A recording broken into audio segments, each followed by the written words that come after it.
TDP కార్యాలయంలో MLC Somireddy మాట్లాడుతున్నారు. ఇప్పుడు అలా ఈరోజు 5 కోట్ల మంది ఆంధ్రులకి ఒక రాజధాని భూ సమీకరణ చేసి సమస్య లేకుండా వైకాపా ఎమ్మెల్యేలందరూ ప్రదర్శన చేసి రైతుల్ని రెచ్చగొట్టినా ఒక్క రైతు రోడ్డు మీదకి రాలేదు, మిమ్మల్ని నమ్మలేదు.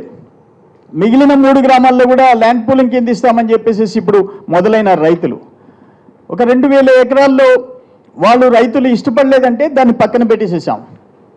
మంత్రి ప్రకటించినాడు ఆ 2000 ఎకరాలను మేము ల్యాండ్ అక్వైర్ ప్రస్తుతానికి చేయటం లేదని. అక్కడున్న పరిస్థితులను బట్టి ఒప్పించి మెప్పించి ఒక మంచి కార్యక్రమానికి శంకుస్థాపన చేస్తుంటే సాక్షాత్ ప్రధానమంత్రి గారు వస్తుంటే మధ్యలో పానకంలో పుడకలాగా జగన్మోహన్ రెడ్డి నీ రోల్ ఏంటి, ప్రతిపక్ష నాయకుడిగా మీరు ఏం ఆలోచిస్తున్నారు అని అడుగుతున్నా. మీరు ఇప్పటికే ప్రజల్లో చులకనైపోయినారు. ఆయన మీ జగన్మోహన్ రెడ్డి కాదు, ఆయన జగన్ దీక్షతుల కింద మాట్లాడుతున్నారు. వారానికి ఒక దీక్ష, 2 నెలలకు ఒక దీక్ష, 2 రోజులు చేసేది. ఇది ఇప్పటికి నేను మిమ్మల్ని ఒకటే క్వశ్చన్ చేస్తున్నాం.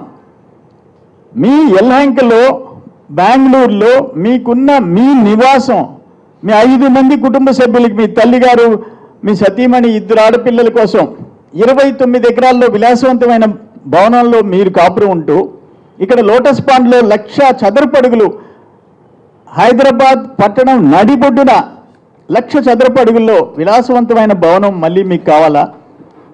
అక్కడ పులివెందుల్లో 5 ఎకరాల భవనం కావాలా? ఇరుపులపాయలో మీ గెస్ట్ హౌస్లు విశాలంగా ఉండాలా? అతిపెద్ద విశ్రాంతి భవనాలు మీకు ఉండాలా? మీ 5 మంది కోసం 35 ఎకరాలు పులివెందులు కానీ లోటస్ పాండ్ కానీ